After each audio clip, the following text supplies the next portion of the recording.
Welcome back. Joining us in the studio this week, we are delighted to have Colonel Rudwan Abu Rahman joining us. Sir, how are you doing today? Thank you. I'm doing well. Thank you. Very good. And you are part of the Anne Arundel County Muslim Council, correct? Correct, yes. What is your role with them?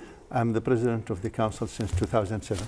Since 2007? Yes. Wow. And people probably recognize Rudwan because any community event we have, he's there. I mean, he goes to everything. And he brought us pizzas for the last community town hall with the police department, like, what, 25 boxes of pizza. Well, if you bring pizza, you're in. Right, Yes, which is and great. to the Human Relations Commission I did, and to the Annapolis Elementary School. And you brought pizza today, right?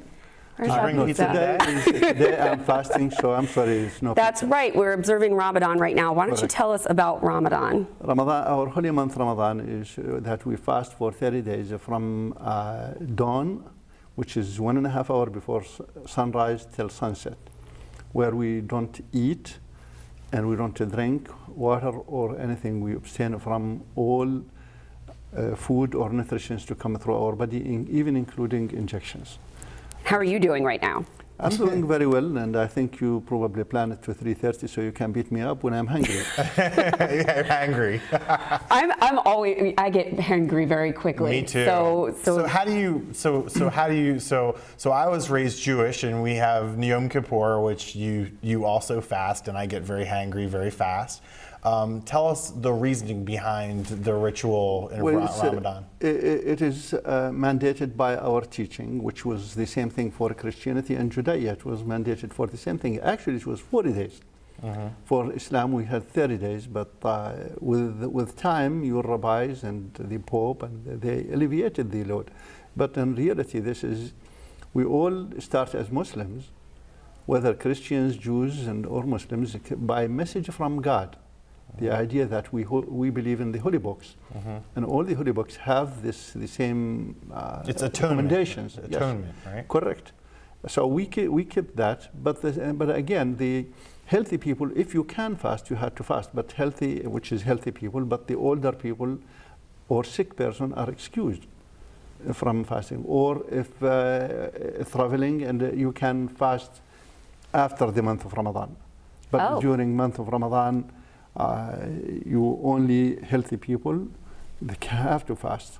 And normally start with the children 10, 12 years old, not because we mandate them to make them fast while they're 9, but they see the parents and they're jealous. And with the little children, my children, when they start fasting, we used to tell them, we're going to sew the 2 days together for you, so you fast till noon, and we sew them for you tomorrow. That's Just nice. because we want them to feel with us, because they will feel jealous. I actually, one time we didn't wake up one of my daughters, and she was 8 years old, and she came next day. She said, I'm going to punish you. I'm not going to eat today. Wow. wow. Certainly wow. Just like when we were kids. yeah. I'm not going to eat today. Yeah. Because we didn't wake her up at 3:30 to eat with us. Yeah. Oh my goodness. Now we introduced you today on the segment as Colonel. You were a Colonel in the Royal Jordanian Air Force, correct? Correct, yes. Tell us about that. Well, I had a training in the United States in 1967.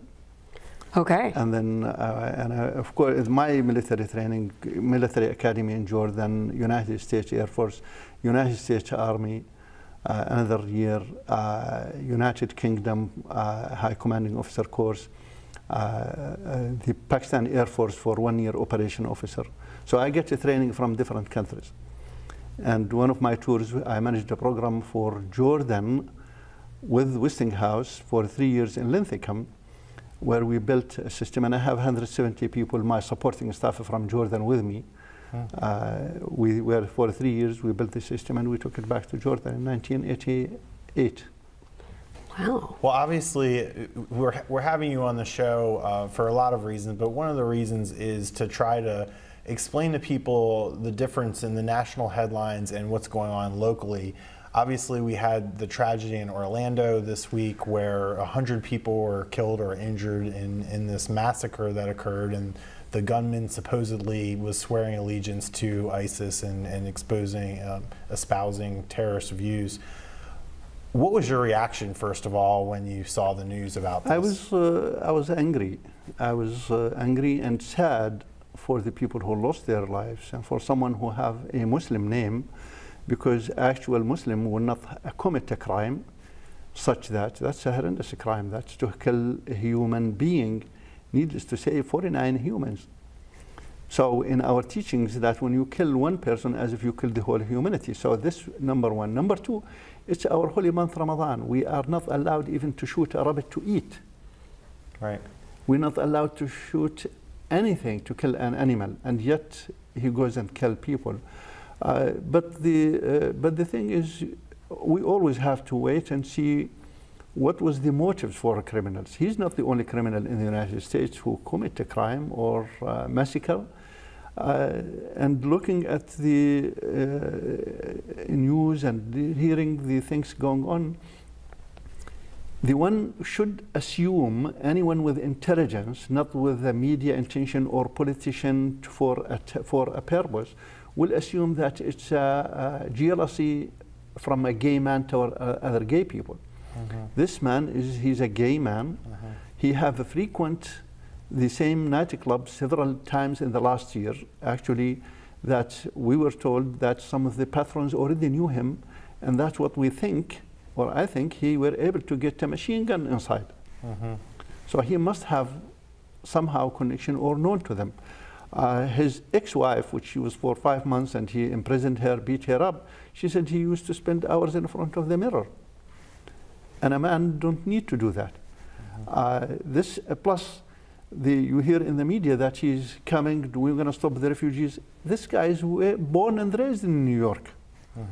So we are just surprised by the media, but it's normal for our media. Right. If we all realize what Wayne Simmons from Annapolis did for 10 years, he was a main anchor speaker on the Fox News. He was telling them that there was in the United States 19 camps training Muslims to take over America. It turned out he's a liar. He was never in the CIA, he was never in the FBI, he was never in any law enforcement. He was a used car salesman or furniture salesman. So, and yet he was given the microphone, he was dressed real nice and appeared in the Fox News to attack the Muslims. And all the channels were repeating after him. So this is what happened. This is a chance for politicians to attack Muslims. And how does that sort of rhetoric square with the people that you interact with every day who live in Anne Arundel County? What's the Muslim population like in Anne Arundel County, and what are some of their views about these national politics? Of course they're all angry. Of course they all feel sympathy and pain, because the people who are killed, they are Americans like us. And we sympathize with any American who get injured. Needless to say, they get killed. We feel like it's part of our body. But to tie it with Islam, we feel the politicians and the media are going out of line to tie it with Islam. And when they keep talking about stupidly saying radical Islam, there is no radical Islam. There is radical Muslims. There is no bad Christianity. There is bad Christians. There is no bad Judea. There is bad Jewish. In every faith there is bad people. And no Muslim ever attacked Christianity because of Jimmy Jones, or because of Hitler, or because of David Koresh, or because of Charles Manson. You never hear a Muslim anywhere in the world ever attack Christianity or Judea because of one person man. Why is it Islam get attacked? Because we have a criminal. We are human beings. We are 1.4 billion people living in the world, and we have the right, like everybody else, to have crazy people, to have mentally sick people, gay people, and he's one of them. And it's not fair to use the term radical Islam. Correct, because there is no radical. Islam is not radical. Islam is a peaceful religion like all the other faiths, and we have rabbis who are supporting us. We have Christian leaders who are supporting us, who are supporting when they read. But the unfortunate part, uneducated people, everything for them is new, because they cannot read, they cannot get educated. Like this guy is a gay. He's 1 year there. Why no media analyzing that how he can get his weapon inside without being caught? There's bouncers. I'm sure that will be something everyone's trying to figure out. And I mean, we had the San Bernardino shootings. We'll probably never know exactly what happened there or what the motivation was.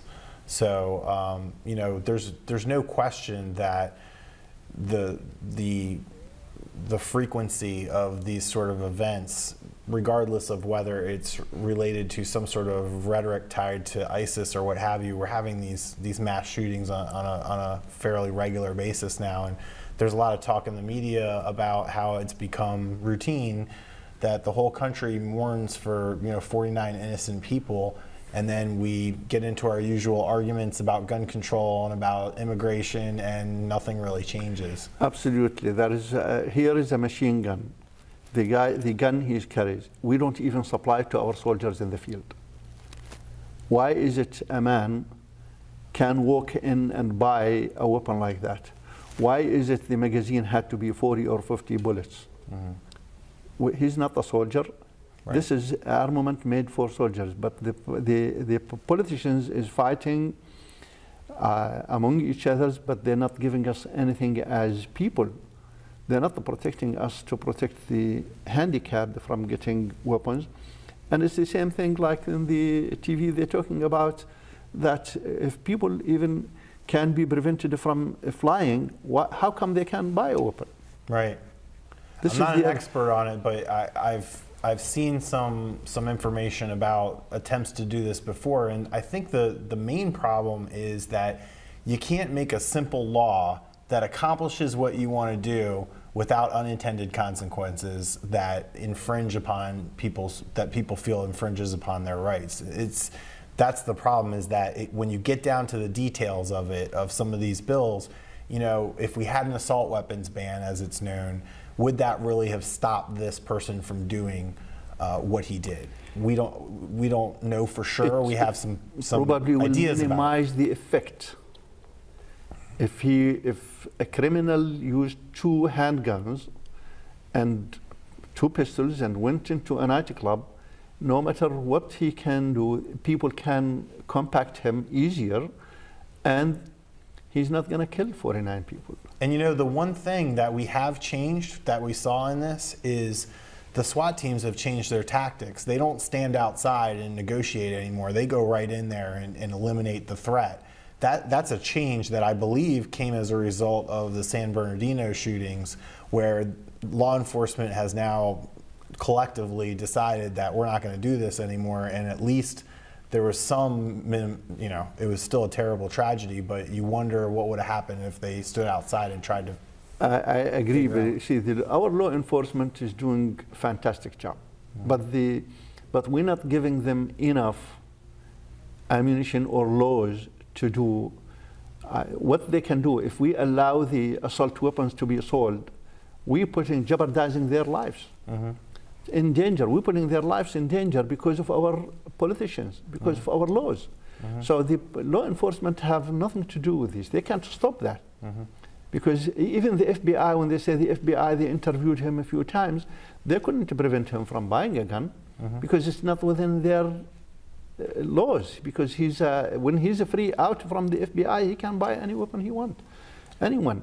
But the main thing, we have found other criminals who have used other people to buy for them too. So mentally challenged people should be looked at seriously, instead of we going around the country to save money, we closing, like we did in Maryland, we closed 2 mental hospitals. Right, privatized mental health, yes. And privatize them, making it private, and we make it worse. We're making a layer to be paid on top of a layer, because even in a private, they're not going to do it for free anyway. Well, it's interesting to me that I've known you for several years now, and we've never had a conversation like this. We always talk about, what's going on at, when's Crofton High School going to be built, or, what's the next community meeting. So thank you for being on with us to talk about this. And real quick, tell people about the event on Monday if they want to find out more understand more about Ramadan. And we have a dinner, iftar, evening meal It's open for the community. Anyone want to join us, they're most welcome. We specify Monday for our politicians and law enforcement. But during the 30 days, every day we have iftar, evening meal at 8:30 in Mecca Learning Center in Gambrel off St. Stephen Church Road. And this is where Monday night's dinner will be too? It's from now Every till day. the end of the month of Ramadan, which will till the 5th of July. Right, but the Monday night Every dinner will day. be there too. For this Monday is Very for good. politicians and law enforcement. Well, thank you so much for coming on the show today. Thank I you. think that it's very important for folks out there to make sure that they're fact checking and knowing what they're talking about before we get into these discussions and having these debates. And Rudwan, we want to thank you so much for taking your time to come on the show today. Thank you. We'll be right back with more Week in Review right after this. Don't go anywhere.